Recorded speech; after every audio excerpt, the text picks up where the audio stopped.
Alright everybody, this is Brandon Foss, Got Blood Outdoors. We're going to do some videos for you guys here. We're going to start cranking them out. We've been kind of dropping the ball on that, and we're going to start cranking them out. Now, it's the official end of the 2013 deer season. How did we do?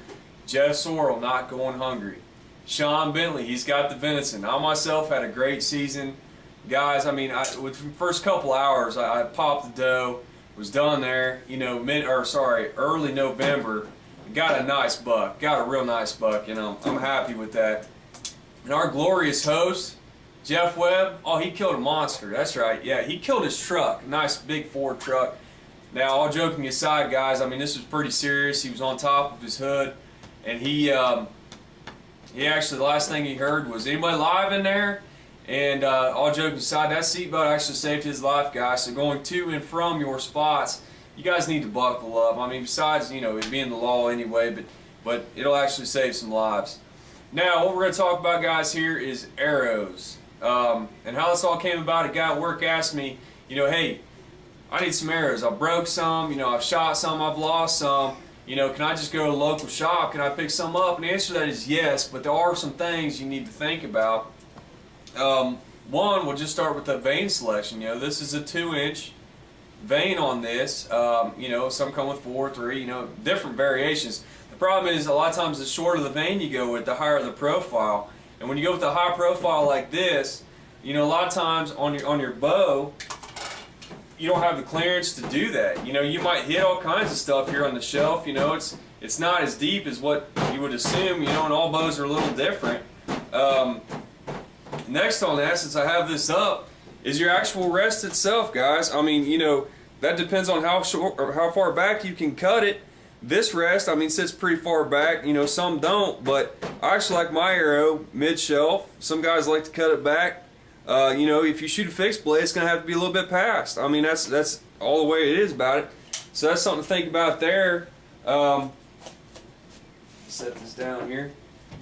Next, guys, is going to be your spine selection. And on the back, you flip the box over on the back of those arrows. What you're going to see is you're going to see a chart. You're going to see your arrow length, and then on top of that, you're going to see, or on the side of that, you're actually going to see your draw weight, and you're going to match that, and you're going to kind of pick your spine. And how they measure the length is from your knock point, which is here, to the tip, which is here. So, I mean, that's something to think about there, and also the GPI comes in. What GPI is grains per inch. Okay, now some guys like the light spined arrows, some guys like the lighter arrows in general, you speed freaks out there.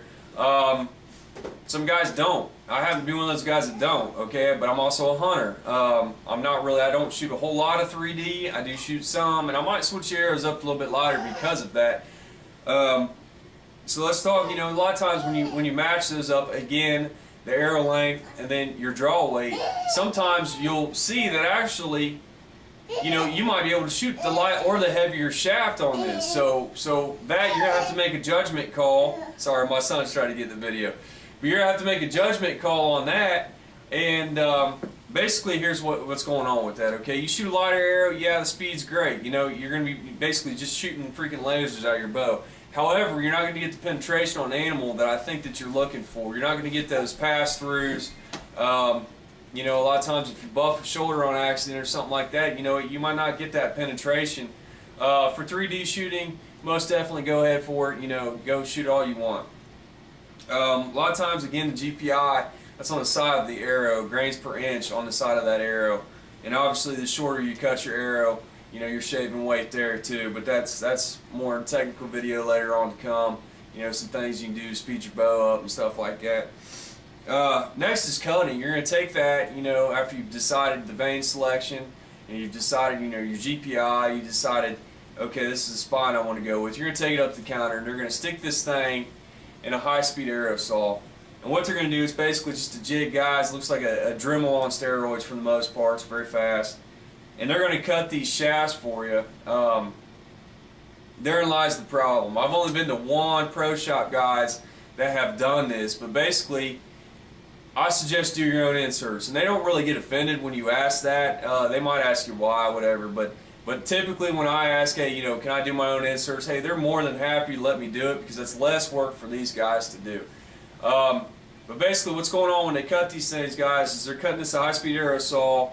You know, what happens to the carbon when it's cut? It basically turns to graphite. And what that graphite does is blow back in the shaft of this thing, and they'll glue right on top of that. And you'll take it out and you shoot a bag target or you shoot a 3D, and all of a sudden you pull it out and you go, hey, where'd my insert go? It's actually in that target. And you'll come across that probably out of a dozen, 3-4 times. That's not good. You got to go right back in the shop, blow a little bit of money on the inserts. It's pretty annoying. So basically, guys, what you're going to do, you're going to go to the store, get some Q-tips, get some rubbing alcohol, the highest content you can. This happens to be a 70. Like I said, I found a 90 before, and I've used it. But you're going to, take these home, grab the Q-tip, put it in the alcohol, use a couple of them on this. Don't go stingy on it. Clear it out as far as you can, pull it out. You're going to see all that black stuff. You're going to see exactly what I'm talking about when I say that graphite.